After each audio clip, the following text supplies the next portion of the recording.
Assalamualaikum warahmatullahi wabarakatuh, teman-teman semua penderita asam lambung, GERD, psikosomatis disorder dimanapun kalian berada. Semoga kalian diberikan kesembuhan, diberikan kesehatan, diberikan kebahagiaan, kesenangan, dan ketenangan. Amin amin ya robbal alamin. Teman-teman semua, kembali lagi dengan saya tentunya di channel Berpikir Positif. Bagi teman-teman yang belum subscribe, alangkah baiknya subscribe terlebih dahulu. Karena subscribe itu gratis teman-teman, tidak dipungut biaya sama sekali. Dan jangan lupa tekan tombol loncengnya agar tidak ketinggalan video-video terbaru mengenai gangguan asam lambung, GERD, anxiety, psikosomatis disorder dari saya teman-teman. Jangan lupa klik tombol like-nya serta share video ini kepada teman-teman yang sedang mengalami gangguan asam lambung, GERD, anxiety, psikosomatis disorder teman-teman semua. Oke, teman-teman semua, sini saya bukan dokter, bukan ahli herbal, bukan ahli medis, bukan ahli psikiater teman-teman.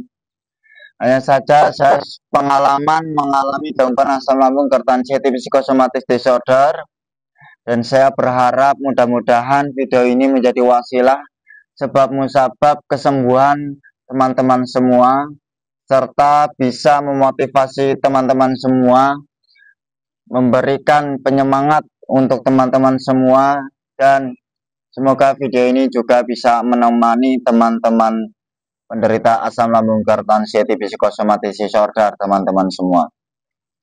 Oke, kali ini saya akan memberikan tema kenapa tenggorokan itu terasa sakit serta kebas, keringat dingin, dan ulu hati itu sakit. Oke teman-teman, sebelum ke opsi pembahasan, saya akan membagikan pengalaman saya dikala saya mengalami asam lambung, GERD, anxiety, psikosomatis disorder teman-teman. Memang banyak sekali sensasi-sensasi yang dirasakan oleh penderita asam lambung, GERD, anxiety, psikosomatis disorder teman-teman. Bahkan bisa dikatakan 1001 sensasi. Kenapa demikian? Karena banyak sekali sensasi seperti halnya keliengan, tremor, keringat dingin, piar-piaran, les-lesan, liengan, kepala berat, leher tegang, terus telinga berdenging, mata buram, dada sakit, ulu hati sakit, dada di sisi kiri sakit, dada di sisi kanan sakit, perut nggak nyaman, perut begah, terus sama kadang sakit sampai ke pinggang, keringat dingin, terus sama kayak kembung, sering sendawa, terus kayak melayang, kayak nyata atau tidak nyata, begitu teman-teman. Banyak sekali. Belum ketakutan-ketakutan, dengar ambulan takut, dengar burung di malam hari takut, dengar orang sakit takut, apalagi dengar orang meninggal takut, di sore hari takut, sampai malam mau pergi takut, mau keluar takut, di kesepian takut, di keramaian takut, mau mandi takut, mau kamar mandi takut, mau tidur takut, ketika tidur terbangun, terkejut, mudah terbangun, terus bangun tidur takut lagi, cemas lagi, banyak sekali teman-teman. Tapi perlu kalian ketahui teman-teman, bahwa apapun sensasi bagi penderita asam lambung, GERD, anxiety, psikosomatis disorder itu tidak berbahaya teman-teman. Santai saja, tidak berbahaya. Sensasi itu ada karena pola pikir kita yang terlalu over teman-teman. Terlalu over sehingga memicu sensasi. Sehingga sensasi-sensasi itu muncul karena pikiran kita over. Nah, dikala terlalu over, maka sensasi itu bahkan 1000 sensasi itu muncul. Dikala sensasi muncul, penderita asam lambung, GERD, anxiety, psikosomatis disorder pasti mengait-ngaitkan dengan penyakit berat, dengan penyakit kronis, dengan penyakit yang seakan-akan itu bahaya. Padahal itu tidak ada hubungannya teman-teman. Kalau seandainya kalian bisa mengatur pola pikirnya agar tidak terlalu over, tentu sensasi itu akan hilang dengan sendirinya teman-teman, tanpa diobati. Saya sembuh teman-teman. Saya sembuh itu tanpa obat-obatan, tanpa herbal. Ketika ada yang bertanya dari kalian teman-teman, obatnya apa kak agar cepat sembuh? Saya sudah mengalami gangguan ini sampai bertahun-tahun. Kenapa nggak lekas sembuh? Saya lelah, saya capek kak. Saya capek, saya pengen nyerah. Teman-teman, jangan karena itu kalian menyerah. Jangan karena sensasi yang sebenarnya tidak berbahaya kalian itu menyerah. Kalian kalau ingin cepat membaik, cepat sembuh, ayolah mulai sekarang bangkit.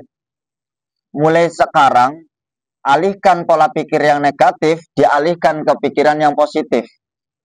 Lakukan sesuatu, melakukan pekerjaan yang sekiranya menyenangkan. Seperti halnya hobi atau kegiatan-kegiatan yang lain yang penting positif. Agar apa? Agar mengalihkan dari sensasi, agar tidak merasakan sensasi. Juga hilangkan kata-kata jangan-jangan ketika sensasi itu ada. Tidak ada hubungannya dengan penyakit kronis, tidak ada hubungannya dengan penyakit berat teman-teman. Yang santai aja, yang rileks saja. Jangan dibikin cemas.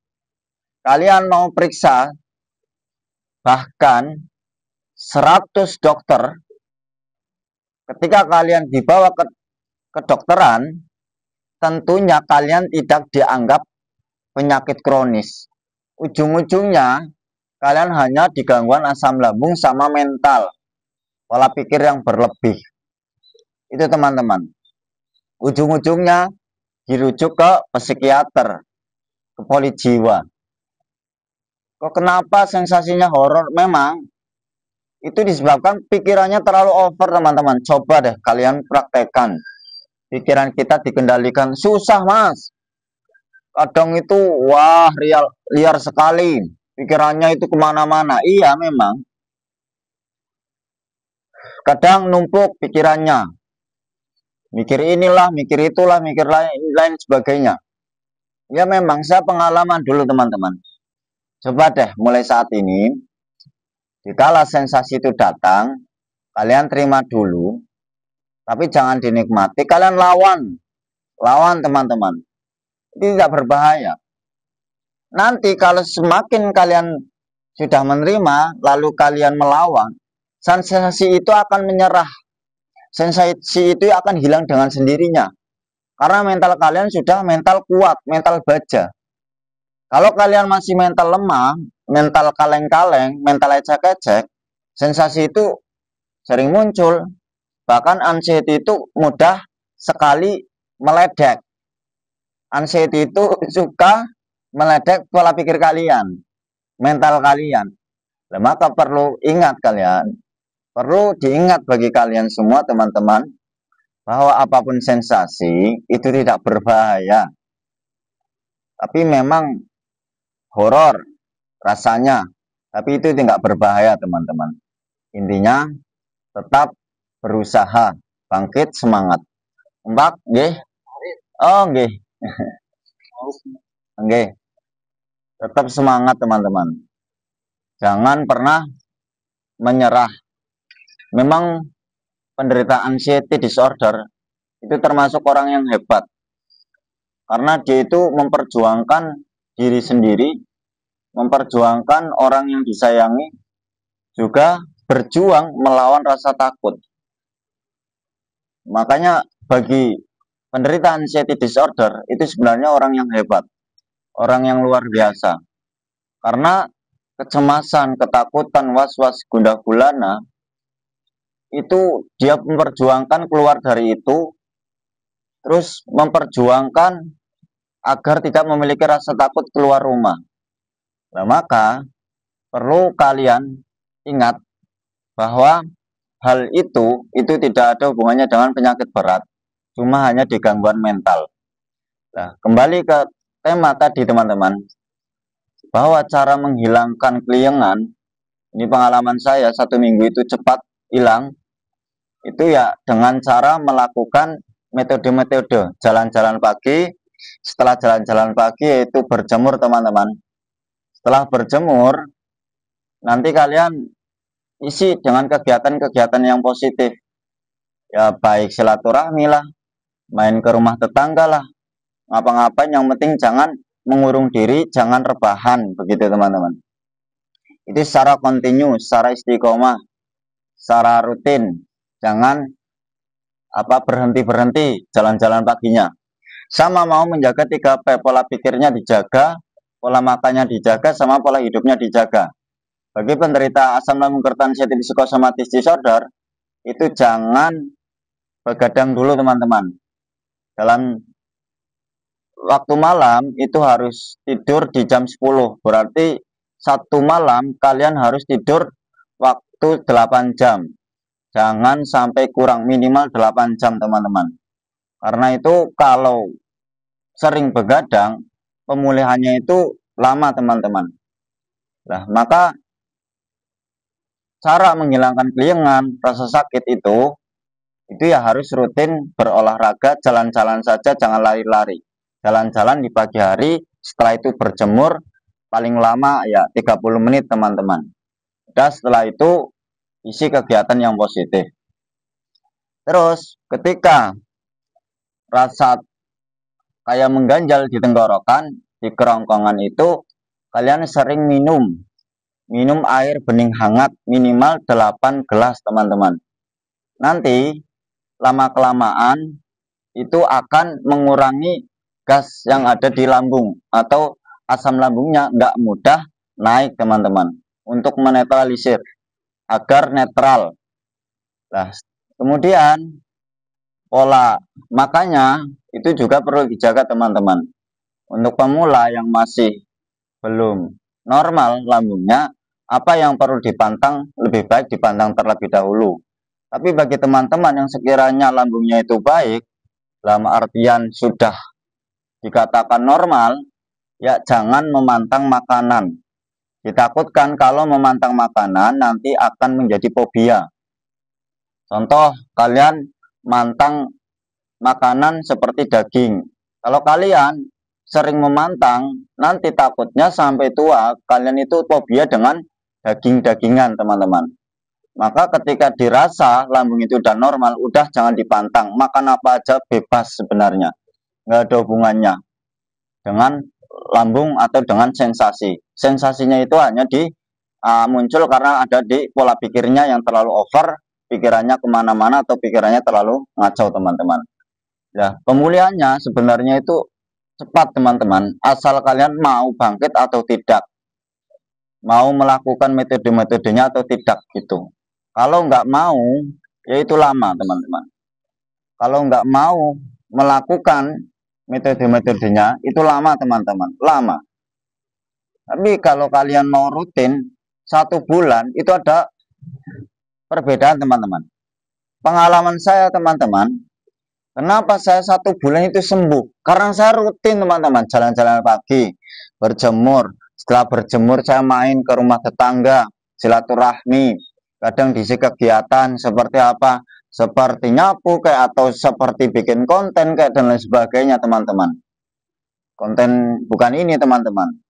Itu untuk apa? Untuk mengalihkan sensasi teman-teman, agar tidak merasa gundah gulana terus, was-was terus, agar tidak mengurung diri terus teman-teman. Itu teman-teman. Mau sampai kapan teman-teman hidup dalam kecemasan? Mau sampai kapan kalian hanya menuruti rasa takut, merasa gundah gulana, menuruti rasa was-was, menuruti rasa khawatir? Itu tidak enak kan teman-teman. Makanya mulai saat ini bangkit teman-teman. Saya kepengin kalian teman-teman itu cepat membaik, cepat pulih, cepat sembuh teman-teman. Yakin kalian itu baik, kalian itu normal teman-teman. Kalian itu nggak memiliki penyakit berat teman-teman. Hanya saja pola pikir kita yang ngaco, hanya saja pikiran kita yang mengait-ngaitkan. Padahal pola pikir penderita anxiety disorder itu hanya halusinasi teman-teman. Hanya halu.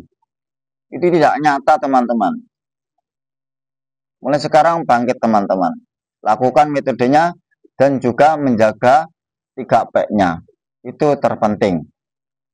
Saya sembuh teman-teman 1 bulan itu tanpa obat, tanpa herbal, hanya menjaga 3P sama melakukan metode-metodenya. Berlatih cuek, berlatih egois, berlatih bodoh amat dengan sensasi yang ada.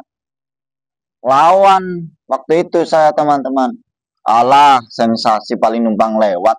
Alah, sensasi itu nggak bahaya. Gitu bilang ke diri sendiri. Itu. Terus, mulai saat ini, kalian harus memiliki rasa atau sifat egois, teman-teman. Bodoh amat. Karena kebanyakan orang yang terganggu gangguan anxiety disorder dulunya itu memiliki rasa yang nggak enakan. Apa-apa rikuh, apa-apa nggak enakan, teman-teman. Kepengen perfeksionis, pengen berpenampilan sempurna, pengen yang paling sempurna, yang paling unggul. Ketika gagal, ketika nggak sempurna, nggak enak, rikuh. Itu.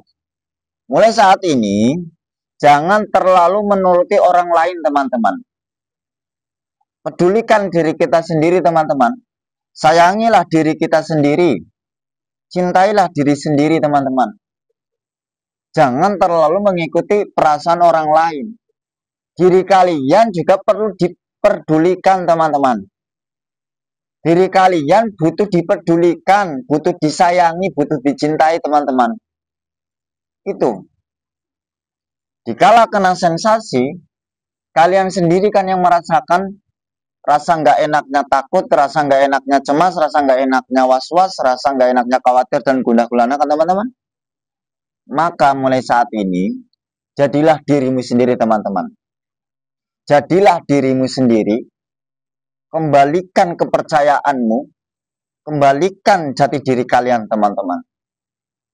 Di saat ini kalian sedang menderita anxiety disorder, seakan-akan kalian itu hilang akan jati diri kalian sendiri, teman-teman. Hilang kepercayaan diri sendiri, teman-teman. Sudah hilang kendali.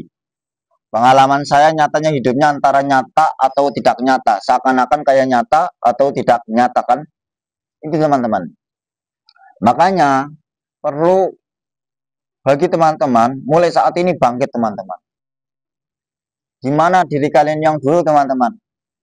Yang semangat, yang selalu optimis, senang tertawa lepas, sering bersenang-senang sama teman-teman. Apa-apa nggak dibikin takut, mau keluar nggak takut, main tinggal main. Kalau main pulang malam nggak takut, nggak was-was, nggak khawatir. Gimana diri kalian yang dulu, teman-teman?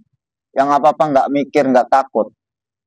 Sekarang mau keluar takut, mau ketawa susah, mau bahagia susah, mau senang susah. Mau sampai kapan kalian hidup di dalam kecemasan, teman-teman? Ayo, saya kepengen kalian itu bangkit. Saya mengalami, teman-teman. Nyatanya alhamdulillah 1 bulan sembuh, teman-teman, tanpa obat, tanpa herbal. Alhamdulillah sembuh, teman-teman. Karena apa? Ya udah, jadilah orang yang egois, bodoh amat akan sensasi, teman-teman. Itu. Yang penting cintai diri kita, pedulikan diri kita. Yang lain mau bilang apa, bodoh amat. Orang lain punya masalah apa, bodoh amat. Kita fokus diri kita terlebih dahulu agar diri kita keluar dari anxiety disorder, teman-teman. Udah, gitu aja. Percaya dengan saya, teman-teman. Sembuh, sangat sembuh, teman-teman. Kalian pasti sembuh. Orang saya juga sembuh, teman-teman. Nggak berbahaya. Nggak berbahaya sama sekali. Solusi yang menghilangkan keliengan mudah. Kalian jalan-jalan pagi, berjemur. Kerongkongan sakit, kerongkongan mengganjal, sering minum air hangat. Kalau sekiranya itu tenggorokannya panas dalam, udah minum obat-obatan herbal atau minum obat-obatan kayak seperti apa untuk meredakan panas dalam. Di warung-warung itu kan banyak. Minum itu aja. Jangan dipikir negatif, jangan berpikir jangan-jangan memiliki penyakit amandel. Jangan, teman-teman, gak ada hubungannya. Itu dikarenakan kadar gulanya yang kurang, teman-teman. Sering minum air bening, jarang minum teh, jarang minum apapun gitu kan. Akhirnya apa? Pancingan istilah Jawanya, teman-teman, kayak ganjel. Itu sebenarnya disebabkan gas dari lambung, teman-teman. Itu nggak berbahaya. Udah. Ulu hati sakit. Ya itu solusinya, pikiran dinetralkan, diperbanyak minum air bening hangat minimal 8 gelas dalam 1 hari, teman-teman. Udah. Itu nanti akan enteng, akan membaik, akan netral. Gitu, teman-teman. Jangan dipantang ya, teman-teman. Jangan memantang makanan, dikhawatirkan nanti fobia. Apa aja dimakan, yang penting jangan berlebihan. Pedas ya nggak apa-apa sebenarnya, yang penting jangan berlebihan. Orang saya saja waktu itu, teman-teman, saya itu makan semua, baik goreng-goreng ya dimakan, teman-teman. Ikan ya makan, sayur ya makan, apa makan. Saya waktu itu pas waktu kena asam lambung kertansiatif psikosomatis disorder, teman-teman, saya hanya memantang makanan yang bersantan sama yang pedas saja. Itu yang lain saya makan, teman-teman. Nah, kalau saya sembuh, alhamdulillah sudah sembuh. Saya sudah mulai ngopi lagi. Saya sudah mulai makan mie lagi. Terus saya nggak, karena banyak sekali yang nggak pantang, akhirnya ya enak-enak aja, teman-teman. Jadi nggak mempersulit diri kita dalam pola makannya. Itu, teman-teman. Ngopi udah ngopi, makan mie instan dan sebagainya. Nyatanya itu nggak apa-apa, teman-teman. Sensasi itu ada dikarenakan pola pikir kita yang terlalu over, teman-teman. Gitu doang. Maka mulai saat ini ayo, teman-teman, kalian bangkit, kalian berjuang, berusaha, latihan, bergerak, latihan bangkit, latihan keluar rumah, menjalankan metode-metodenya, step by step, secara bertahap, teman-teman, secara rutin. Pasti akan sembuh, pasti akan keluar dari gangguan anxiety disorder, teman-teman. Dan saya doakan semoga kalian cepat membaik. Bagi teman-teman yang sudah mengalami sampai bertahun-tahun, semoga mulai saat ini diberi kesemangatan, diberi perjuangan yang enteng, juga semoga diberi kesehatan, bisa keluar dari gangguan anxiety disorder, teman-teman. Semoga bisa keluar dari rasakan sensasi, atau semoga sensasinya hilang dari teman-teman semua. Amin, amin ya robbal alamin. Sekian dari saya, banyak salahnya, mohon maaf yang sebesar-besarnya. Wassalamualaikum warahmatullahi wabarakatuh.